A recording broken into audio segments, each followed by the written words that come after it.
एका बाजूला प्रस्ताव दिलेला आहे। शिवसेनेचे माजी आमदार अशोक धात्रकही आपल्या सोबत आहे। अशोकजी, आलेल्या प्रस्तावासंदर्भात शिवसेनेची भूमिका काय?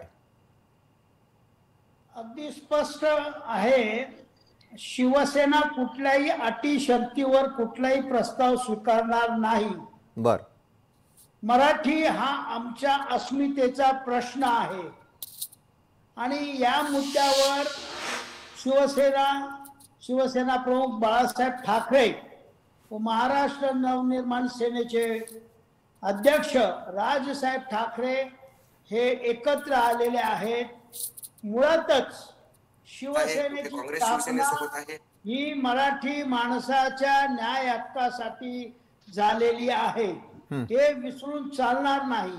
आणि सध्या देशातील सर्व राजकीय परिस्थिती लक्षात घेतल्यानंतर कोणी कोणाला अटी द्यायच्या, कोणी कोणाला शर्ती घालायच्या याचा कुठेतरी व्यवहार्य विचार झाला पाहिजे। माझ्या आजोबा पंजोबाच्या काळामध्ये माझ्या कुटुंबाचं एवढं मोठी संपत्ती, एवढी मोठी प्रॉपर्टी होती, पण मी कफल्लक झालोय याची अजूनही मला जर जाणीव होणार नसेल तर एक मराठीमध्ये म्हण आहे, काप गेले आणि भोकं राहिले।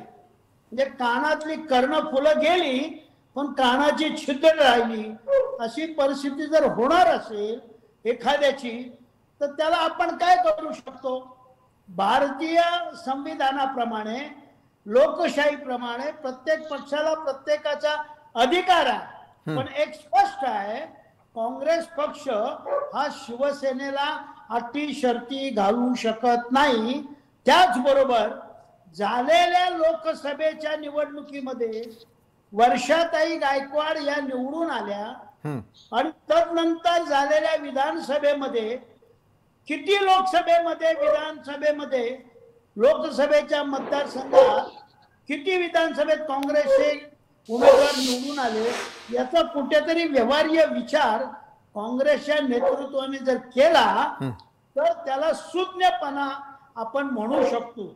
अन्यथा विनाशकाले विपरीत बुद्धी। तर विनाशकाले विपरीत बुद्धी असं आपण म्हणताय। कपिल डोकेंकडून मी याचं उत्तर घेईलच, मात्र यावेळेला मनसेचे प्रवक्ते अविनाश अभ्यंकर आपल्या सोबत आहे। अविनाशजी, काँग्रेसला इतकं का वावडं वाटायला लागलेलं आहे? मनसे का सोबत नकोय?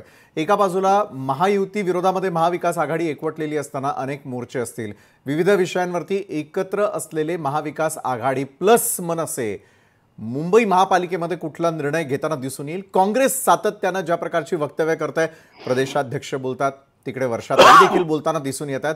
मनसेची भूमिका या संदर्भातली काय? सर्वात महत्त्वाचं असं आहे